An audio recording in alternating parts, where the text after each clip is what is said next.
Indian premier league 2025 season ఆసక్తికరంగా కొనసాగుతోంది. పలు జట్లు ప్లే ఆఫ్కు అర్హత సాధించేందుకు పోటీ పడుతున్నాయి. ఈ నేపథ్యంలో royal Challengers Bengaluru, Kolkata night riders మధ్య జరగాల్సిన మ్యాచ్ వర్షం కారణంగా రద్దయింది. ఈ మ్యాచ్ రద్దు వల్ల రెండు జట్లకు ఒక్కో పాయింట్ లభించగా కేకేఆర్ ప్లే ఆఫ్ అవకాశాలు ముగిసిపోయాయి. కానీ మ్యాచ్ రద్దు కారణంగా ఆర్సీబీ 17 పాయింట్స్తో పాయింట్ల పట్టికలో మొదటి స్థానానికి చేరుకుంది. అయితే ఆర్సీబీ ఇప్పటి వరకు 12 మ్యాచ్లాడి 17 పాయింట్లు సాధించింది. ఇంకా 2 మ్యాచ్లు మిగిలి ఉన్నాయి. ఈ 2 మ్యాచ్ల్లో ఒకదాన్ని గెలిస్తే ప్లే ఆఫ్కు అర్హత ఖాయమవుతుంది. కానీ ఓడిపోతే మాత్రం ఇతర జట్ల ఫలితాలపై ఆధారపడి ఆర్సీబీ ప్లే ఆఫ్కు చేరకపోవచ్చు కూడా. అదెలా అంటే ఢిల్లీ వారికి మిగిలిన 3 మ్యాచ్లలో 2 మ్యాచ్ల్లో గెలవాలి.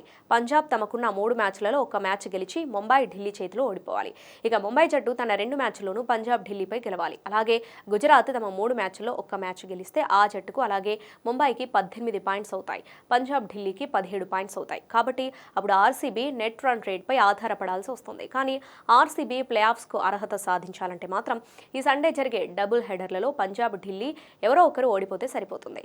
ఆపై బెంగళూరు జట్టు మిగిలిన 2 మ్యాచ్లలో 1 మ్యాచ్ గెలిచినా ప్లే ఆఫ్లో ఉంటుంది.